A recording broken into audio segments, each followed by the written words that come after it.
ఈ వీడియోలో అవర్గీకృత దత్తాంశం ungrouped data యొక్క వ్యాప్తి రేంజ్ అనే భావనను దత్తాంశంలో వైవిధ్యంగా ఎలా విశ్లేషించాలో తెలుసుకుంటాం. అవర్గీకృత దత్తాంశం యొక్క వ్యాప్తిని ఎందుకు కనుగొంటామో చూద్దాం.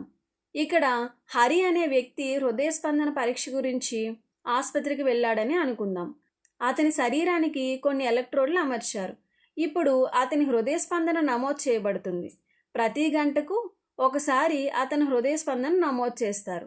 అతని హృదయ స్పందనకు సంబంధించిన పరిశీలనలు ఈ విధంగా ఉన్నాయి.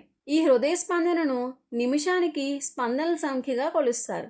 కాబట్టి వివిధ గంటల్లో అతని హృదయ స్పందన ఈ విధంగా నమోదైంది: 60, 78, 59, 72, 73, 68 మరియు 75.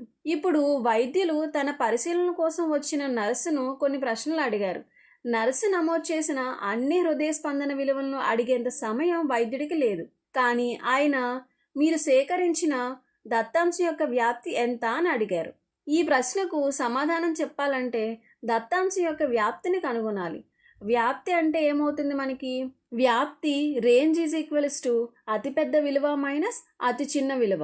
ఇక్కడ నమోదైన సంఖ్యలలో అతి చిన్న విలువ ఏముంది? 59. అలాగే అతిపెద్ద విలువ ఏముంది? 78. కాబట్టి వ్యాప్తి ఏమవుతుంది? 78 మైనస్ 59 ఈజ్ ఈక్వల్స్ టు 19. ఇప్పుడు ఈ సమాచారం వైద్యుడికి ఎలా ఉపయోగపడుతుంది అని ఆలోచిస్తే, హరి యొక్క హృదయ పరిస్థితి స్థిరంగా ఉందా లేక అస్థిరంగా ఉందా అనే విషయాన్ని తెలుసుకోవడానికి ఈ సమాచారం ఉపయోగపడుతుంది. ఎందుకంటే ఇవి హృదయ స్పందనలు. మన హృదయ స్పందనలు ఎక్కువగా మారిపోవడం మంచిది కాదు. వ్యాప్తి ఎక్కువగా ఉంటే అతిపెద్ద విలువ మరియు అతి చిన్న విలువల మధ్య తేడా కూడా ఎక్కువగా ఉందని అర్థం. అప్పుడు దత్తాంశంలోని ఎక్కువ వైవిధ్యం ఉందని మనం నిర్ధారించవచ్చు.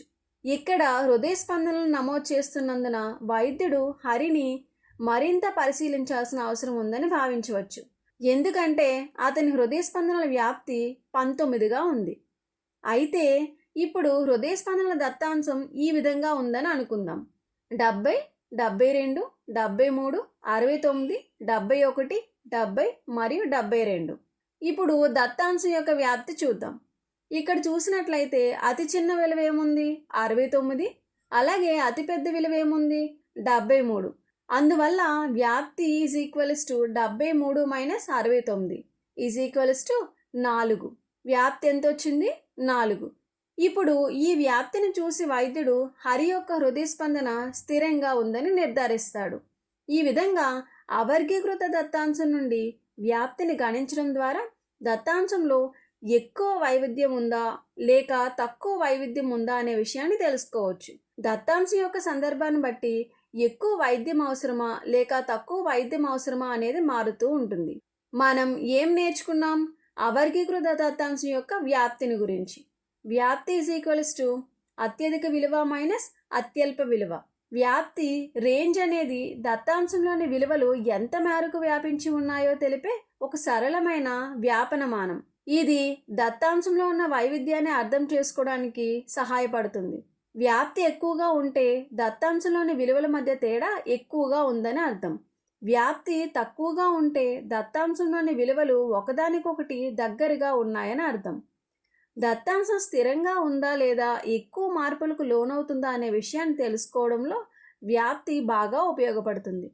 ఈ విధంగా దత్తాంశ సమితుల మధ్య వ్యాపనాన్ని పోల్చడానికి కూడా వ్యాప్తి ఉపయోగకరంగా ఉంటుంది. వ్యాప్తి దత్తాంశంలోని అత్యధిక మరియు అత్యల్ప విలువను మాత్రమే పరిగణలోకి తీసుకుంటుంది.